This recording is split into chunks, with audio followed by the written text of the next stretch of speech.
مدرسہ ہم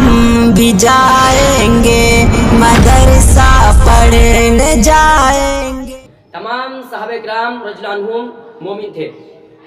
اور ان کا ایمان اللہ رب العزت کو وہاں بالکل درست اور مقبول تھا،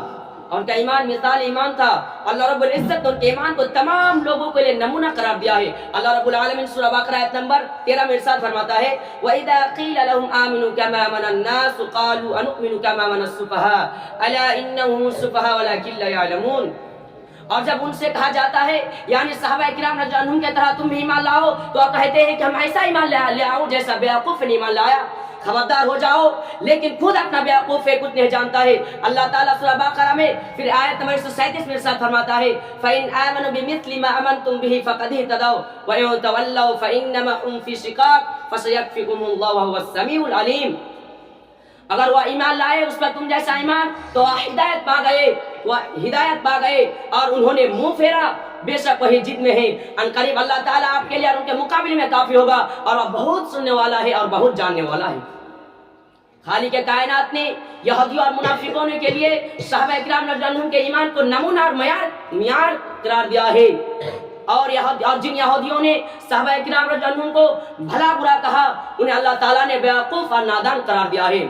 اللہ تعالیٰ سورہ حجرات آیت نمبر 7 میں ارشاد فرماتا ہے وَلَكِنَّ اللَّهَ حَبَّبَ إِلَيْكُمُ الْإِيمَانَ وَزَيَّنَهُ فِي قُلُوبِكُمْ وَكَرَّهَ إِلَيْكُمُ الْكُفْرَ وَالْفُسُوقَ وَالْعِصْيَانَ أُولَٰئِكَ هُمُ الرَّاشِدُونَ۔ لیکن اللہ تعالیٰ نے ایمان کو تمہارے لیے ہمارے لیے محبوب بنایا ہے، اور اسے تمہارے لیے تم دلوں میں زینت دے رکھی ہے۔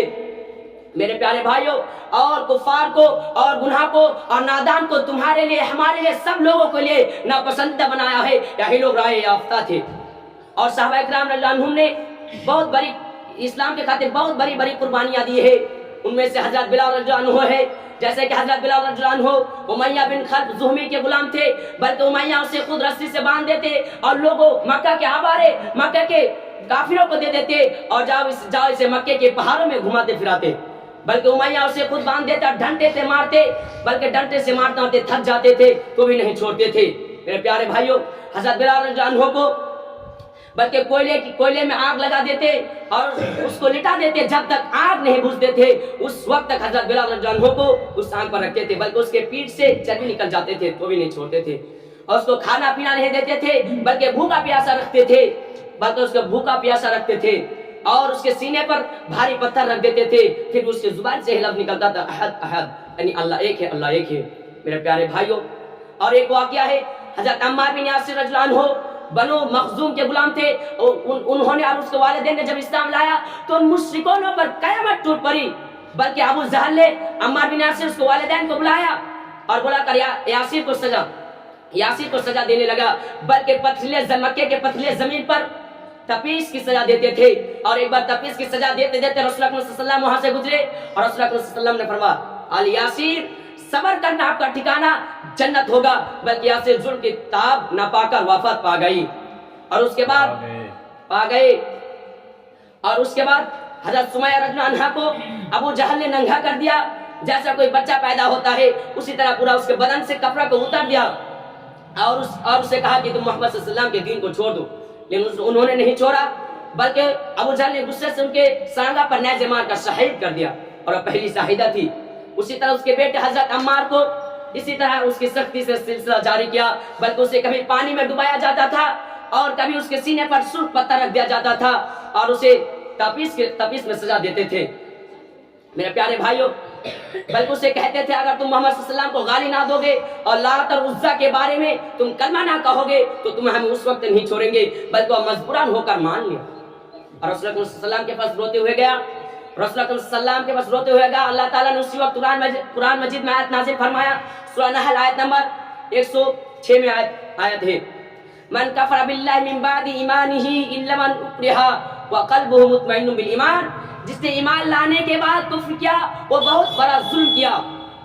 لیکن اگر اس کے مگر اس کا دل ایمان پر ہے لیکن اسے مجبوران کیا جائے تو اس میں کوئی گرفتار نہیں،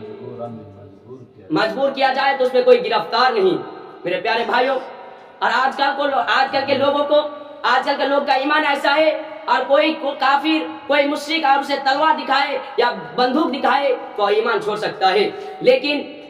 حضرت خباب بن عرط رضی اللہ عنہ کو اس کے سر سے اس کے بال کو نوچ لیتے تھے اور اسے سختی سے اس کے گردن کو موڑتے تھے اور دھکتے ہوئے انگاروں پر اسے لٹا دیتے تھے اور اوپر سے پتھر چٹان چڑھا دیتے تھے اور تو بھی انہوں نے اسلام نہیں چھوڑا. اسی طرح حضرت زنیرہ رضی اللہ عنہا تھی, انہوں نے بھی اسلام قبول کیا. ان بادشاہ پر ان سرداروں پر قیامت ٹوٹ پڑی. انہوں نے آواشوں کو حکم دیا کہ جاؤ زنیرہ رضی اللہ عنہا کو پکڑ کے لے آؤ. زنیرہ رضی اللہ عنہا کو پکڑ کے لے آیا اور اسے کہا کیا تو نے محمد صلی اللہ علیہ وسلم کے اسلام کو قبول کر لیا, کیا تو نے محمد صلی اللہ علیہ وسلم کے اسلام کو مان لیا؟ اس نے کہا ہاں میں مان لیا. بلکہ اس نے مان لیا. حضرت زنیرہ رضی اللہ عنہ کو اتنا پیٹا کہ کہنے کے بعد نہیں بلکہ بیہوش ہو جاتے, پھر بھی پیٹتے تھے. اور پیٹنے کے بعد ایک سریا جس لوہا کو گرم کر دیا,